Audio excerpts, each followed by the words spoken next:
নারী সাফে শিরোপা জয়ের অন্যতম কারিগর ৩ ফুটবলার রূপনা চাকমা, ঋতুপর্ণা চাকমা এবং মনিকা চাকমাকে রাঙামাটিতে উষ্ণ সংবর্ধনা দেওয়া হয়েছে। শনিবার জেলা প্রশাসনের উদ্যোগে বর্ণাঢ্য শোভাযাত্রা ও বর্ণিল আয়োজনে এই সংবর্ধনার আয়োজন করা হয়। এর আগে সাফ বিজয়ী মেয়েদের নিয়ে মোটর শোভাযাত্রা হয়। জাতীয় সঙ্গীত পরিবেশনের পর কীর্তি ফুটবলারদের ভিডিও ডকুমেন্টারি প্রদর্শন, সম্মাননা স্মারক ও উপহার প্রদান করা হয়। ৩ ফুটবলারকে সংবর্ধনার পাশাপাশি তাদের প্রাথমিক ও মাধ্যমিক বিদ্যালয়ের প্রধান শিক্ষক ও ফিফার রেফারি রাঙামাটির মেয়ে জয়া চাকমাকেও সম্মাননা দেয়া হয়। নিজ জেলায় এমন বর্ণিল এমন আয়োজনে আবেগে উচ্ছ্বসিত খেলোয়াড়রা।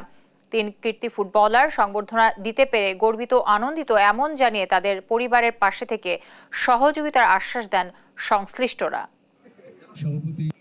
এর আগেও আমরা যখন প্রথমবারের মতো সাব চ্যাম্পিয়ন হই, এর আগে আমাদের স্কুল এবং আমাদের রাঙামাটি পার্বত্য জেলা আমাদেরকে জাঁকজমক এবং রাজকীয়ভাবে সংবর্ধনা দিয়েছে এবং আজকেও দিচ্ছে।